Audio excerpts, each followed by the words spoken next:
ഔസപിതാവുമായി ബന്ധപ്പെടുത്തി ഇന്നത്തെ പുതിയ കാലഘട്ടത്തിലെ കുട്ടികളെയും യുവജനങ്ങളെയും എങ്ങനെ സഹായിക്കാനായിട്ട് പറ്റും, അങ്ങനെ ഒരു ചിന്തയാണ് മനസ്സിലേക്ക് വന്നത്. അപ്പം അതുമായി ബന്ധപ്പെട്ട് ചില കാര്യങ്ങൾ പങ്കുവെക്കാൻ ആഗ്രഹിക്കുകയാണ്. ദൈവത്തിൻ്റെ പരിശുദ്ധാത്മാവ് എന്നെയും നിങ്ങളെയും, ഇത് ശ്രവിക്കാൻ നിങ്ങളെയും ഇത് പറയാനായിട്ട് എന്നെയും പരിശുദ്ധാത്മാവ് സഹായിക്കട്ടെ എന്ന് ഈ സമയം ഞാൻ പ്രാർത്ഥിക്കുകയും ചെയ്യുകയാണ്.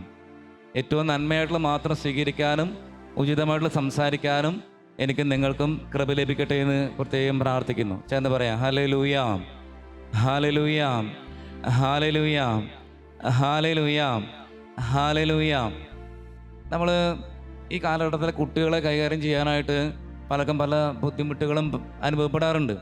ചിലപ്പോൾ മാതാപിതാക്കൾ വന്ന് പല കാര്യങ്ങളും ഇങ്ങനെ സംസാരിക്കാറുണ്ട്. ഇതിന് വല്ലാത്തൊരു അവരെ ഫോണിൻ്റെ അടിമത്തമാണ്, എപ്പോഴും ഫോണിലാണ്, അതിനെ TV നോക്കിക്കൊണ്ടിരിക്കുന്നു, സോഷ്യൽ മീഡിയയിലാണ്, പഠിക്കുന്നില്ല, അല്ലെങ്കിൽ കൂടുതൽ സമയം കിടന്നുറങ്ങുന്നു, ഇങ്ങനെ കുറേ സങ്കടങ്ങൾ പറയാറുണ്ട്. അപ്പോൾ പ്രിയപ്പെട്ടവരെ, നമ്മളൊന്ന് ഇതിനെക്കുറിച്ച് ഒന്ന് ശരിയായ രീതിയിലൊന്ന് മനസ്സിലാക്കിയിരിക്കുന്നത് നല്ലതാണ്. നിങ്ങളിൽ എത്ര പേർ കുട്ടികളോട് ഫോൺ നോക്കണ്ട, പോയിരുന്ന് പഠിക്കടാ എന്ന് പറഞ്ഞിട്ട് എത്ര പോയിരുന്ന് പഠിച്ചിട്ടുണ്ടാവും? വളരെ ചുരുക്കം ചിലരൊക്കെ ഞാനുണ്ടാവും. അഥവാ ആ പോകുന്ന പോക്ക് കാണുമ്പോൾ നമുക്ക് മനസ്സിലാവും അത് ഇഷ്ടപ്പെട്ടിട്ടൊന്നുമല്ല പോകുന്നത്.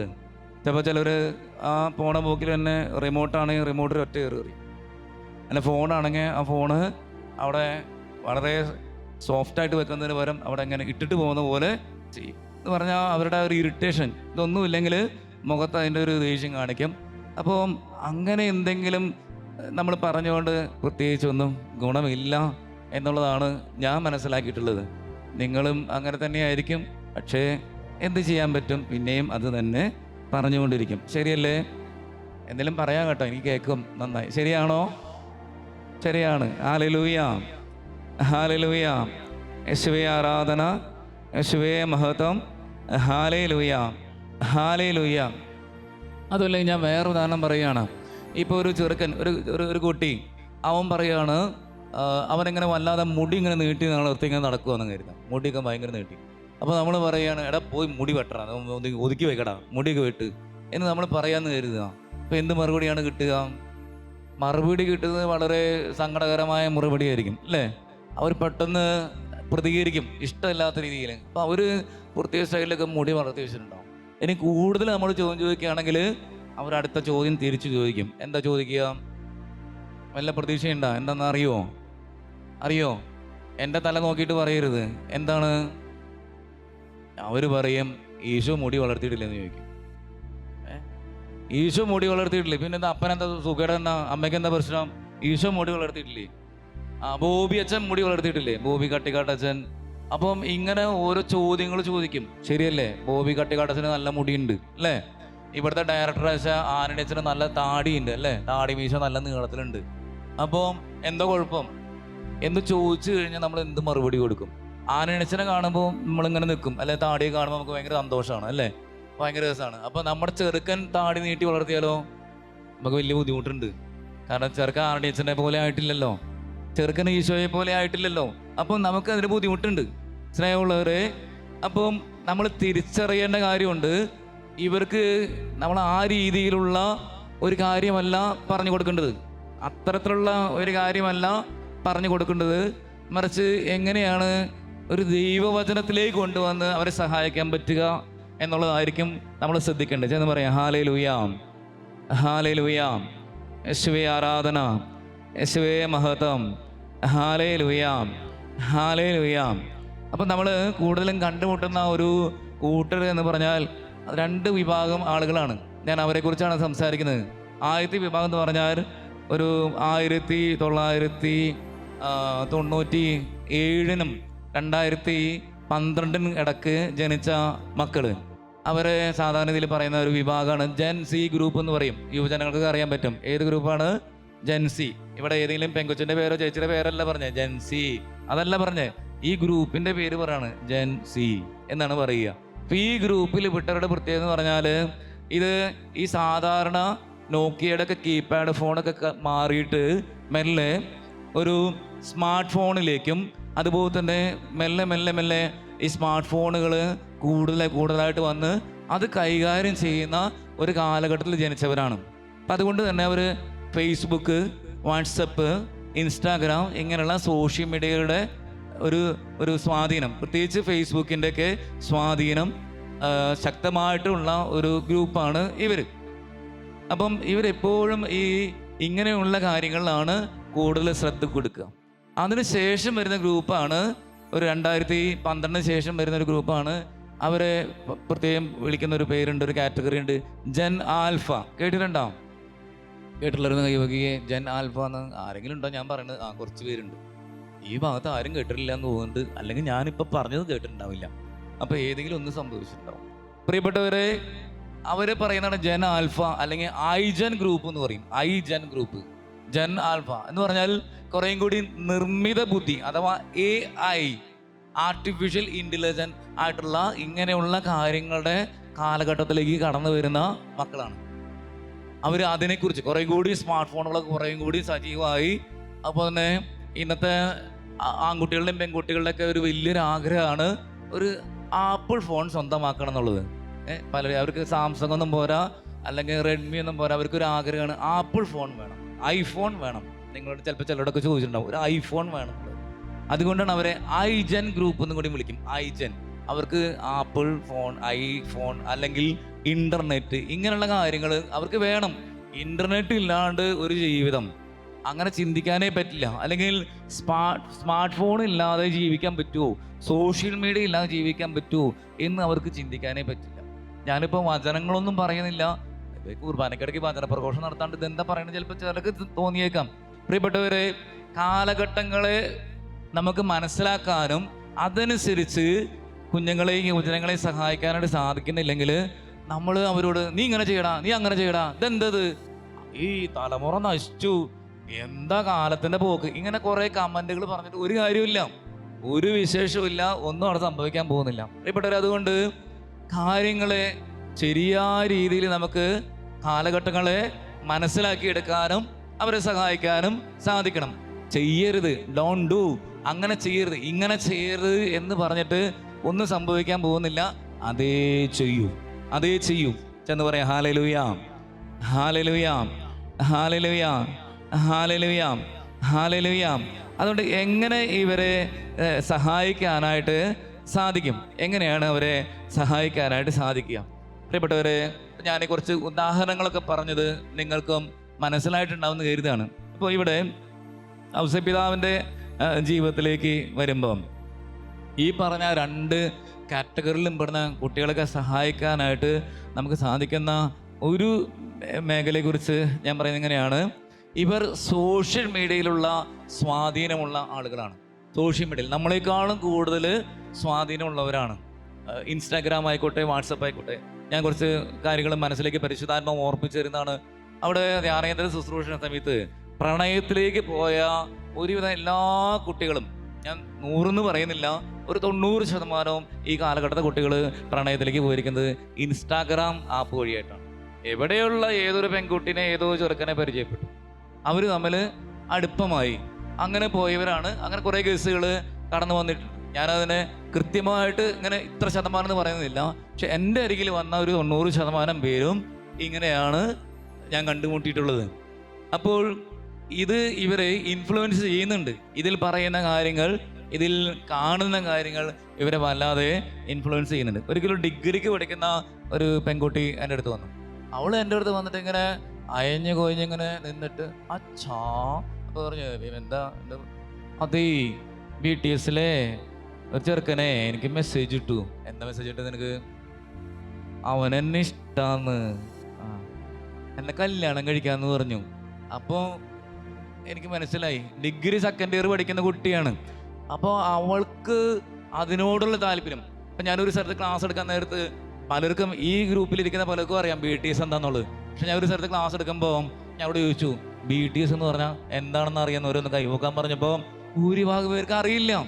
അപ്പോൾ നമ്മുടെ ഇന്നത്തെ തലമുറയിലെ കുട്ടികൾ അതിലുണ്ട്. ഒരുപാട് കുഞ്ഞുങ്ങൾ ഇതിൽ ഇൻവോൾവ്ഡ് ആണ്.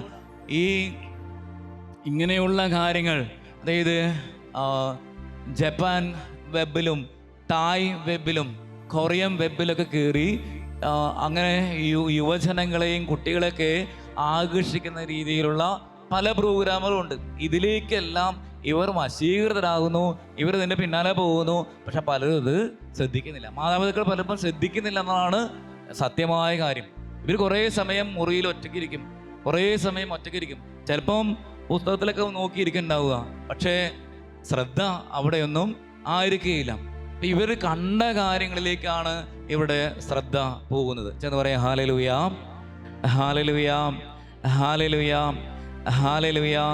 അപ്പം യഥാർത്ഥ ബന്ധങ്ങളെക്കാൾ, അതായത് ആശയവിനിമയങ്ങൾ നടത്തുന്നത് സോഷ്യൽ മീഡിയയിലൂടെയാണ് ആശയവിനിമയങ്ങൾ നടത്തുന്നത്. അതുകൊണ്ട് തന്നെ ഇവർക്ക് കുടുംബമായിട്ട് ബന്ധമില്ല, അപ്പനും അമ്മയായിട്ട് വലിയ ബന്ധങ്ങളില്ല, സഹോദരങ്ങളായിട്ട് ബന്ധമില്ല. കാരണം എല്ലാവരുടെ കയ്യിലുണ്ട് ഓരോ സ്മാർട്ട് ഫോൺ. കൊടുക്കാതിരിക്കാൻ പറ്റില്ല, കാരണം ക്ലാസ്സുമായി ബന്ധപ്പെട്ട് ആവശ്യമാണ്. ഓൺലൈൻ ക്ലാസ്സുകളോ അല്ലെങ്കിൽ മറ്റ് ക്ലാസ്സുകൾക്കോ അപ്ഡേഷന് വേണ്ടിയിട്ട് ഇത് ആവശ്യമാണ്. നമുക്കത് വേണ്ടെന്ന് നോക്കാൻ പറ്റില്ല. പക്ഷേ അതുകൊണ്ട് തന്നെ അവർ അവരുടെ ലോകത്താണ്. അതുകൊണ്ട് ആശയവിനിമയങ്ങൾ നടക്കുന്നില്ല. അപ്പോൾ പ്രിയപ്പെട്ടവരെ, അതിൻ്റെ പ്രധാനപ്പെട്ട ഒരു വലിയൊരു പ്രശ്നമാണ് പരസ്പരമുള്ള സംസാരം കുറയുന്നു. അതുപോലെ തന്നെ മറ്റൊരു കാര്യമാണ്, ഇവർ വല്ലാത്ത ഡിപ്രഷനിലേക്ക് പോകുന്നുണ്ട്. ഇന്നത്തെ തലമുറയിലെ കുട്ടികൾ പോകുന്നൊരു പ്രശ്നമാണ്, ഡിപ്രഷനിലേക്ക് പോകുന്നു. ഒരിക്കലും ഒരു ചെറുപ്പക്കാരൻ പറഞ്ഞു, അത് നിങ്ങൾക്കൊന്നും പറഞ്ഞാൽ മനസ്സിലാവില്ല, ഞങ്ങൾക്ക് എന്തോരം പഠിക്കാണ്ടെന്നറിയോ, എന്തോരം വർക്ക് ചെയ്യാണ്ടെന്നറിയോ.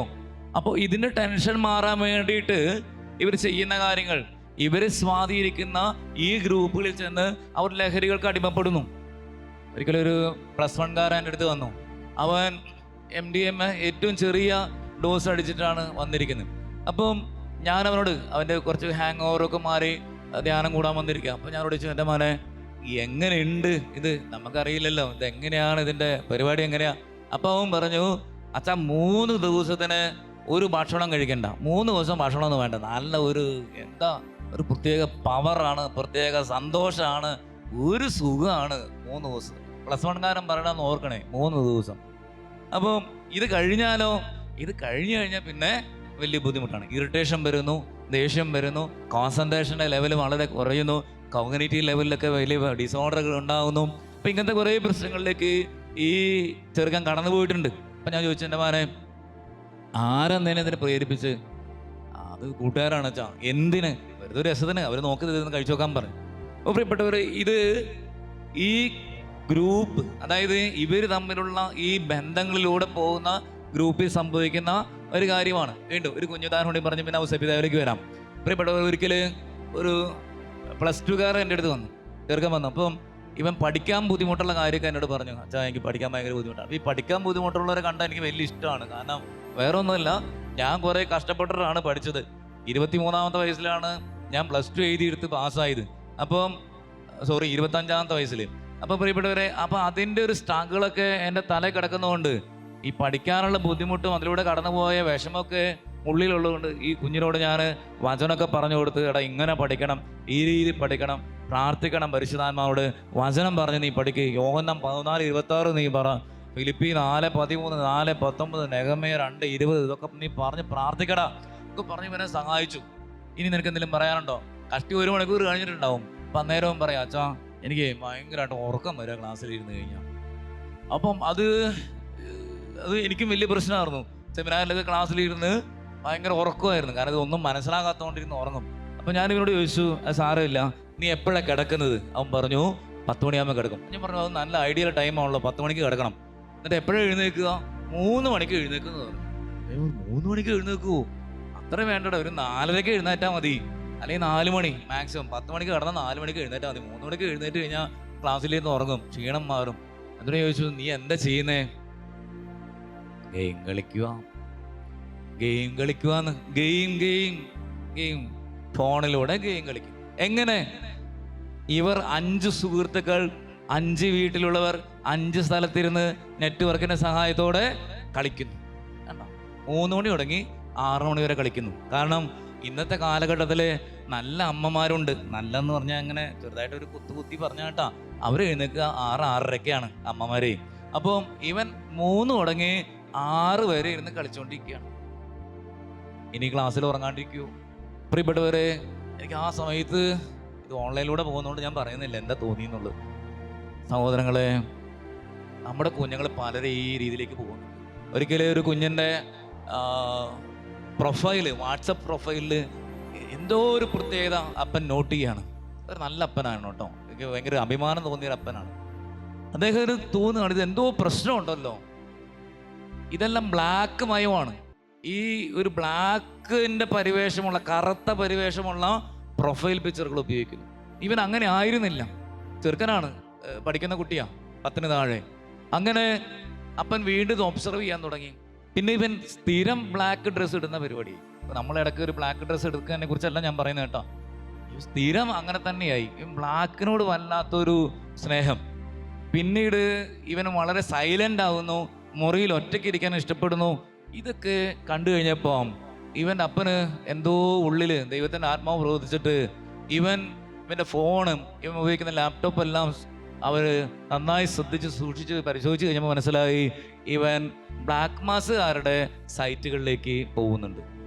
അപ്പോൾ ആ കുട്ടിയെ വഴക്ക് പറയാതെ, അവനെ ഒന്നും ഒരു രീതിയിലും അവനെ വേദനിപ്പിക്കാതെ ഈ അപ്പനും അമ്മയും കൂടി അവനെ ഞങ്ങളുടെ അടുത്തേക്ക് കൊണ്ടുവരികയാണ്. അപ്പം എന്നോട് കാര്യങ്ങളൊക്കെ പറഞ്ഞു, അപ്പോൾ അച്ഛൻ ഒന്ന് സഹായിച്ചേക്കണം, ഞങ്ങൾ പിന്നെ വഴക്ക് പറഞ്ഞിട്ടൊന്നുമില്ല, കുറ്റപ്പെടുത്തിയിട്ടില്ല, ഇതിനെക്കുറിച്ച് ഒന്നും സംസാരിച്ചിട്ടില്ല, അച്ഛനൊന്ന് ഡീൽ ചെയ്തേക്കണം. പ്രിയപ്പെട്ടവരെ, കുഞ്ഞിനോട് ഞാൻ ഈ കാര്യങ്ങളെല്ലാം പറഞ്ഞ് മനസ്സിലാക്കി എങ്ങനെ മുന്നോട്ട് പോകണം, ഇതിൻ്റെ ചതിക്കുഴി എന്താണ് തെറ്റെന്നുള്ള, എന്താണ് ഇതിൻ്റെ തെറ്റും ശരിയെല്ലാം കൃത്യമായിട്ട് പറഞ്ഞു കൊടുത്ത് അവനത് സ്വീകരിച്ചു.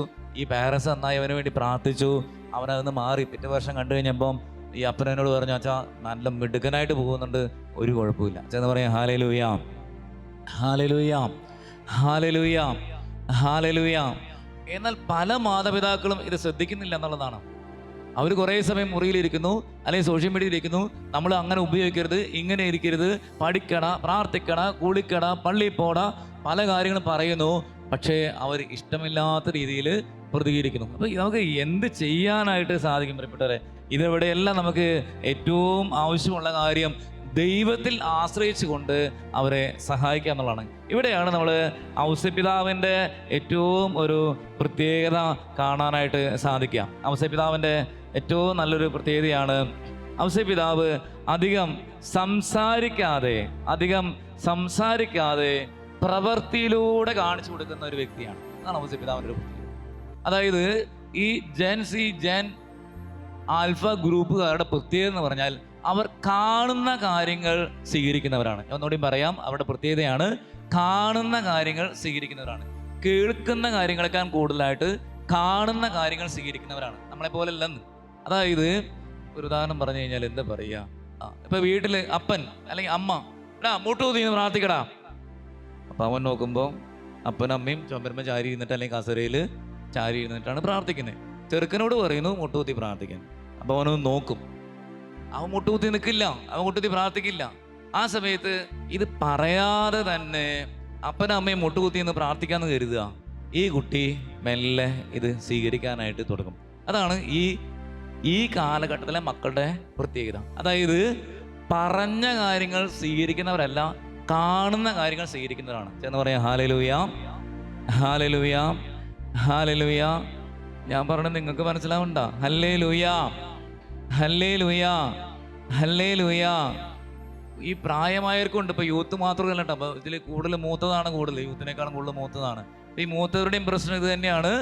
ചെറിയ കുട്ടികൾ, അതായത് അവരുടെ മക്കളുടെ മക്കൾ എപ്പോഴും ഫോൺ ഉപയോഗിക്കുന്നു, എപ്പോഴും അങ്ങനെയാണ്, അനുസരണക്കേടാണ്, അമ്മമ്മ പോയി പണി നോക്ക് എന്നൊക്കെ പറയണു, തർക്കുത്തരം പറയുന്നു, ചീത്ത പറയുന്നു, അനുസരിക്കുന്നില്ല. പ്രിയപ്പെട്ടവരെ, പറഞ്ഞുകൊണ്ട് മാറുന്ന മക്കളുടെ കാലഘട്ടം കഴിഞ്ഞു. കാണിച്ചു കൊടുത്തു കഴിഞ്ഞാൽ, അതാണ് കാഴ്ചയാണ് അവർക്ക് കൂടുതൽ. അതുകൊണ്ട് തന്നെ കാണുക എന്നുള്ളതാണ്. ചെന്ന് പറയാം ഹല്ലേലൂയ, ഹല്ലേലൂയ. ഇവിടെയാണ് അവർക്ക് ഔസേപ്പിതാവിൻ്റെ ആ വലിയൊരു മാതൃക കാണാനായിട്ട് സാധിക്കുക. പ്രസംഗങ്ങൾ നടത്തിയിട്ടില്ല, സംസാരിച്ചിട്ടില്ല, അയാൾ നിശബ്ദനായിരുന്നു. അതാണ് ഔസേപ്പിതാവ്, നിശബ്ദനായിരുന്നു. പ്രവർത്തികളായിരുന്നു ഔസേപ്പിതാവിൻ്റെ വലിയ മാതൃക എന്ന് പറയുന്നത്. പ്രവർത്തികൾ, വചനം അത് പ്രഘോഷിച്ചത് പ്രവൃത്തിയിലൂടെയായിരുന്നു, മാതൃകയിലൂടെയായിരുന്നു. പ്രിയപ്പെട്ട സഹോദരങ്ങളെ, ഇന്നത്തെ കുഞ്ഞുങ്ങൾക്ക് ഇത് കാണിച്ചു കൊടുക്കേണ്ടത് മാതൃകയിലൂടെയാണ്. പ്രാർത്ഥനയെക്കുറിച്ചാണേലും ജീവിതശൈലിയെക്കുറിച്ചാണേലും നമ്മൾ അപ്രകാരം തന്നെ കാണിച്ചു കൊടുക്കാനായിട്ട് സാധിക്കണം. Hallelujah, hallelujah. കുറേ വർഷങ്ങൾക്ക് മുമ്പ് ഞാൻ ഓർക്കുകയാണ്, ചിലപ്പോൾ ചിലർക്ക് ഓർമ്മ വരും ഞാനിത് പറയുമ്പം.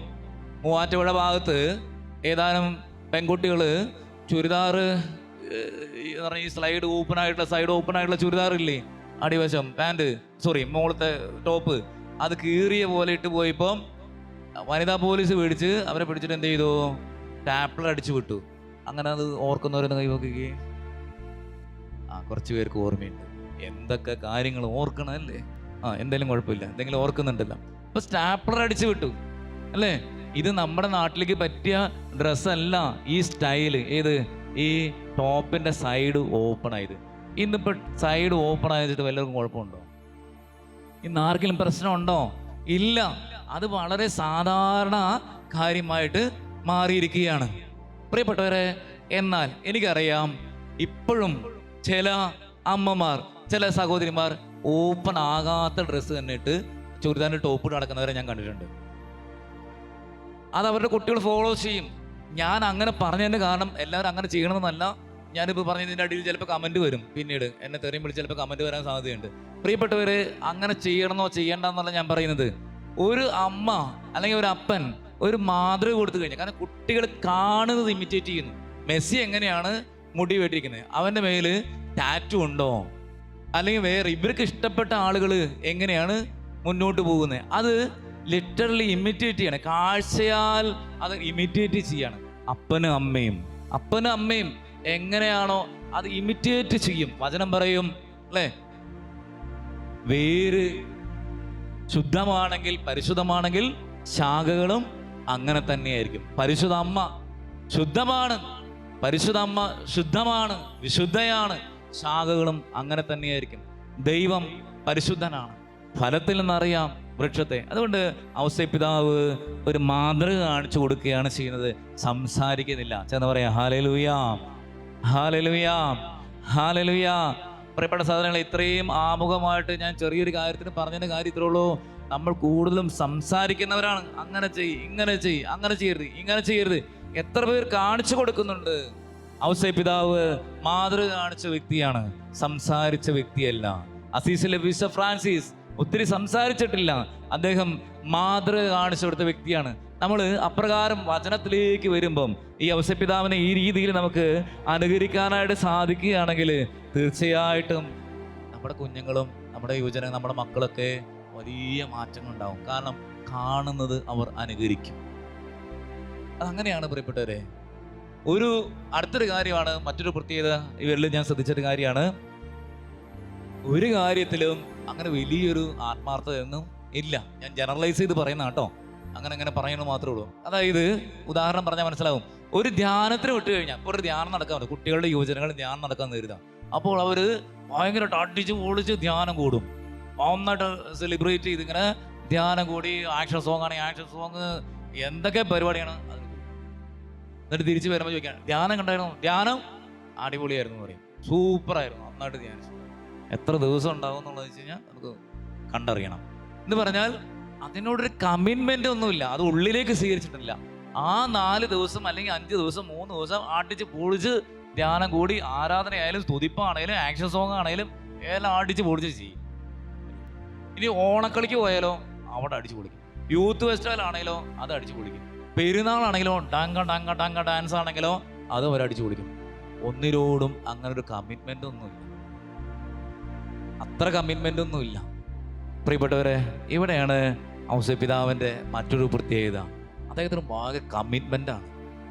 അതായത് ദൈവം എന്ത് പറഞ്ഞോ അത് ചെയ്യുക, ദൈവം പറഞ്ഞത് ചെയ്യുക, അതിനപ്പുറത്തേക്ക് ഒന്നുമില്ല.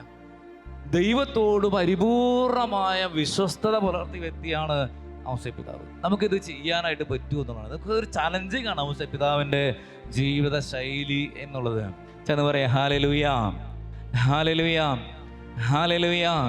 നമ്മൾ കാണുന്നുണ്ട് മത്തായി ശ്ലീഹയുടെ ലേഖനം, നമ്മൾ സുവിശേഷം നമ്മളൊന്ന് വായിച്ചതാണ്. അവിടെ കാണുന്നുണ്ട്, ദൂതൻ പ്രത്യക്ഷപ്പെട്ടിട്ട് ഇങ്ങനെ ചെയ്യുക എന്ന് പറയുമ്പോൾ അതുപോലെ ചെയ്യുന്നു. ഇങ്ങനെ ചെയ്യുക, ഈ കുഞ്ഞിനെയും കൊണ്ട് ഭാര്യയും കൊണ്ട് ഈജിപ്തിലേക്ക് പോവുക, അത് അവിടെ ചോദ്യങ്ങളൊന്നുമില്ല.